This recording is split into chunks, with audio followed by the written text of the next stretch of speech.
আসসালামু আলাইকুম। Sanjida agro YouTube চ্যানেলের ফ্যামিলি মেম্বার্স, আপনারা সবাই কেমন আছেন? আশা করি আল্লাহর রহমতে ভালো আছেন। আমি আলহামদুলিল্লাহ ভালো আছি। এই যে কোয়েল পাখির যে কিছু ডিম বসাইছিলাম, জানি না কতগুলো বীজ ডিম হবে, তারপরেও বসাইছি। প্রথম ধাপে ভাবলাম যে দেখি কি হয়। তো আলহামদুলিল্লাহ এই যে প্রথম সফলতা, ডিমগুলা ফুটা শুরু হয়েছে অলরেডি। আজকে থেকেই ফুটতেছে। তো এটাই হলো প্রথম ডিম ফুটতেছে।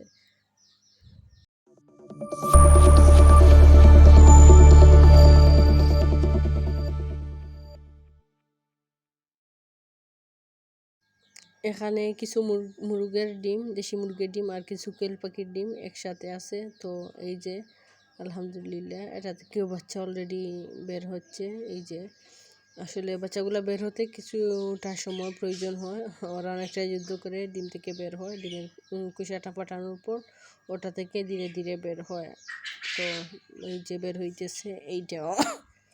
কোয়েল পাখির ডিমগুলা 17 দিন পর ফুটে, আর মুরগের ক্ষেত্রে তো 21 দিন পর বাচ্চা বের হয়। তো এইটা 17 দিন হয়ে গেছে। 24 অক্টোবর বসাইছিলাম, তো এখন বের হইতেছে। 24 অক্টোবর, 24, 25, 26 বসাইছিলাম কিছু ডিম। এইগুলা বের হইতেছে। আর কিছু ডিম আছে দ্বিতীয় বেশে বসাইছি, ওইগুলার এখনও সময় আছে। ওইগুলার 17 দিন বয়স হলে ফুটতে শুরু হবে। তো এগুলার এখনও সময় বাকি আছে। তো এই যে এখন এইগুলা বের হওয়া শুরু হয়েছে, একটা একটা করে ফুটতেছে। এই যে আলহামদুলিল্লাহ বাচ্চাটা পুরোপুরি সম্পূর্ণভাবে বের হয়েছে। তো আপনারা সবাই দোয়া করবেন যাতে একটা ভালো ফলাফল হয়। আসলে অনেক কষ্ট করে শখের বসে এগুলা পালন করা, আর তারপর একটা ভালো রেজাল্ট হলে আরও ভালো হয়। তো অনেক সুন্দরভাবে আসলে ডিমগুলার যে মাথার দিকটা আছে ফুটায় অনেক সুন্দরভাবে বাচ্চাগুলা বের হয়। ডিমের কুসাটা পুরোপুরি সম্পূর্ণ এমনভাবে বাচ্চা বের হয়। কিছু কিছু বাচ্চা, যে বাচ্চা বের হবার পরও মনে হয় যে এটার ভিতরে হয়তো বাচ্চা আছে, ফুটতেছে, ফুটে বের হইতেছে, এমন মনে হয় যে আলতোভাবে বের হয়ে যায়। আর ডিমের কুসাটা ওই রকমই থাকে। হ্যাঁ, তো এইগুলা এইভাবেই হয়, অনেক সুন্দরভাবে বের হয় বাচ্চাগুলা।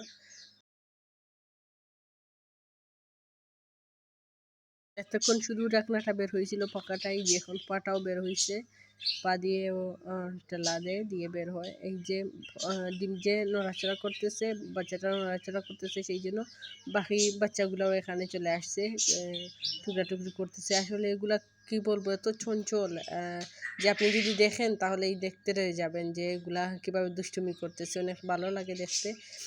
আর তেলাপোকা বলতে পারেন, তেলাপোকার মতো এতটা চঞ্চল এইগুলা। আর এই যে দেশি মুরগির ডিমগুলোও ফুটতে শুরু হবে। 24 অক্টোবরে বসাইছি, এগুলারও সময় হয়ে গেছে। তো এগুলাকে সবগুলা বের হইলে তারপর আমাকে এগুলাকে ব্রুডিংয়ে দিতে হবে। এই যে নতুন যে বের হয়েছে এগুলা, এই যে এখনও ভিজা ভিজা শরীর, এখনও শুকোয়নি, ফুটছে। এই যে এখন এই 5টা বের হয়েছে 24 অক্টোবর যেগুলো বসাইছিলাম। তো এগুলার যেহেতু 24 ঘন্টা হয়ে গেছে, সেহেতু আমি এগুলাকে ব্রুডিংয়ে দিয়ে দিছি। ব্রুডিংয়ের জন্য ছোটো করে একটা বক্সে নিয়ে আসছি, যেহেতু তেলাপোকার বাচ্চাগুলো ছোটোই।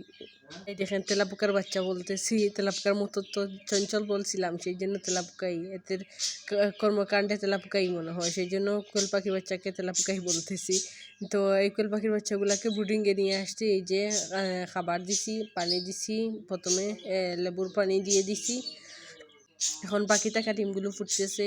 এই যে আরও 2টা কোয়েল পাখির বাচ্চা ফুটছে, দেশি মুরগির ডিমের বাচ্চাও ফুটছে, আর বাকি ডিমগুলোও ফুটতেছে। আশা করি ইনশাআল্লাহ 9টা ডিম আছে, সবগুলাই ফুটবে। 2টা ফুটে গেছে, 7টা ডিম আছে। আর এই যে কোয়েল পাখির ডিম ফুটতেছে, জানি না কয়টা ফুটবে এখান থেকে। তো দেখা যাক যে কতগুলো বাচ্চা টোটাল হয়।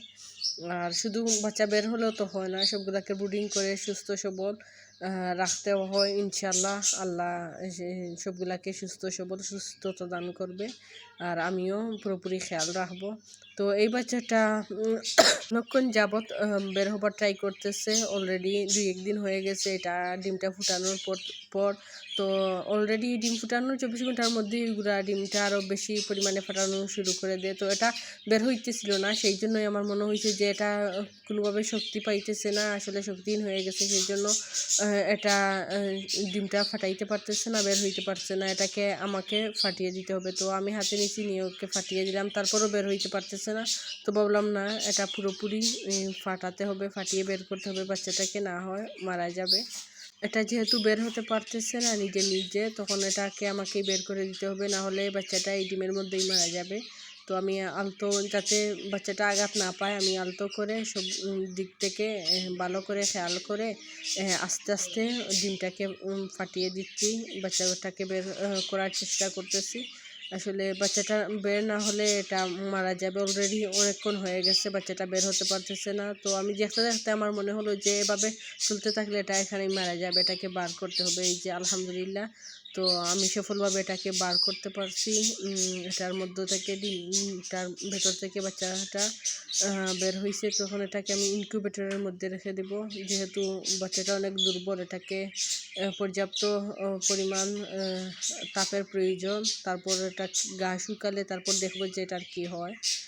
তো এটা অনেক দুর্বল হয়ে গেছে। তো এই যে দিয়ে দিছি, এটাকে ইনকিউবেটরের ভেতরে রেখে দিছি। তো আসলে কুকড়ানোর মতো হয়ে গেছে, অনেকক্ষণ যাবত যেভাবে ছিল, কিন্তু বাচ্চাটা বের হইতে পারতেছিল না, সেই জন্যই এভাবে হয়ে গেছে। তো দেখি গাটা শুকানোর পর পর্যাপ্ত তাপ পেলে আশা করি এটা ঠিক হয়ে যাবে। তো এই যে মুরগির ডিমটাই দেখেন কি সুন্দর বের হয়েছে বাচ্চাটা। তো দেশি মুরগির ডিমগুলোও ফুটা শুরু হয়ে গেছে অলরেডি, আর 5টা ডিম আছে, আর বাকি এই যে 4টা বের হয়ে গেছে। গাটা এখনও পুরোপুরি শুকায় নেই ওদের। আর এদের সাথে কোয়েল পাখির বাচ্চাগুলো তো আছে, এগুলা তো আরও বেশি চঞ্চল মুরগির বাচ্চা থেকে। এই যে আরেকটা বাচ্চা ফুটতেছে, তো সবাই এখানেই এসে পড়ছে, যেখানে এই ডিম একটু নড়াচড়া করে সবগুলাই এখানে এসে পড়ে। এখন এই যে এটা বাচ্চা আছে, এটা দেখে মনে হচ্ছে যে সাদা হবে, হোয়াইট কালারের বাচ্চাটা হবে।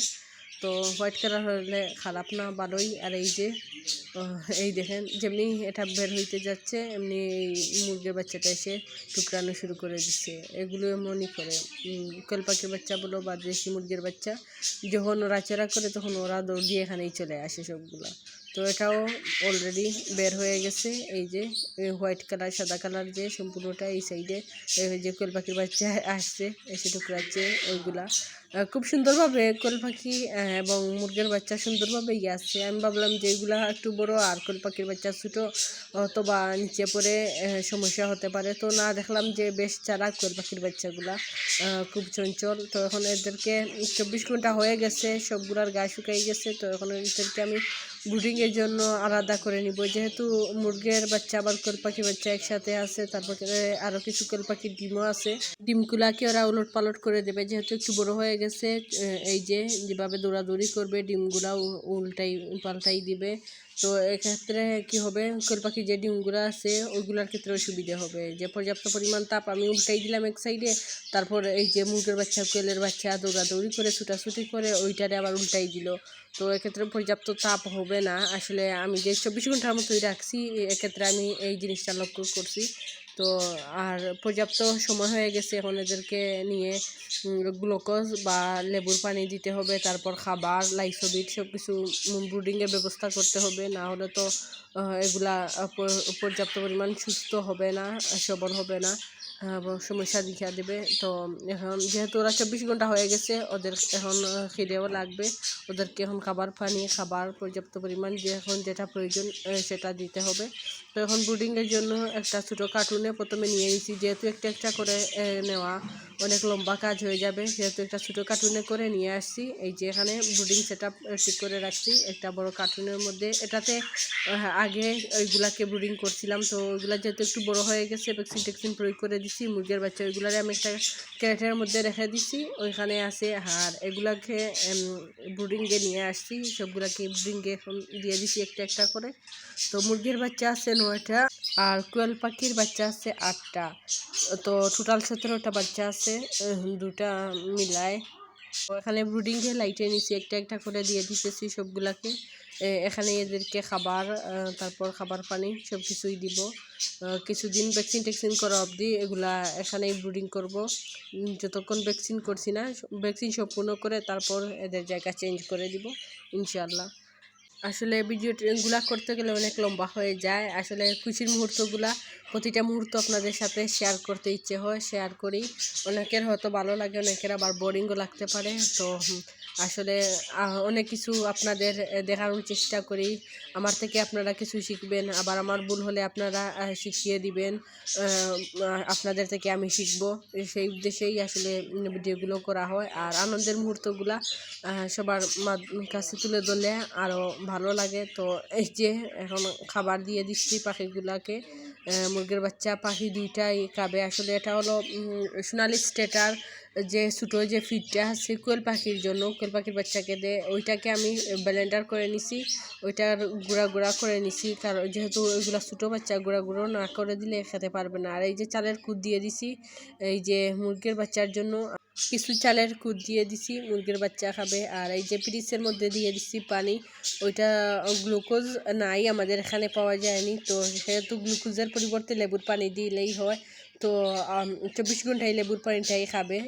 লেবুর পানিটা শেষ হবার পর পরের দিন থেকে লাইসোবিট দিব, লাইসোবিট দিয়ে দিব পানির সাথে মিক্স করে। তো ভাবলাম ছোটো পাত্রতে না দিয়ে একসাথে বড় একটা পাত্রতে দিয়ে দিই। তো এই যে পানির পাত্রে লাইসোবিটের পানি মিক্স করে পরের দিন দিয়ে দিছি ওদেরকে। তো মাশাল্লাহ পানিও খাইতেছে আর খাবারটাও খাইতেছে। আর একটু বেলা হলে নিচের যে কাপড়টা আছে ওইটা চেঞ্জ করে দেব।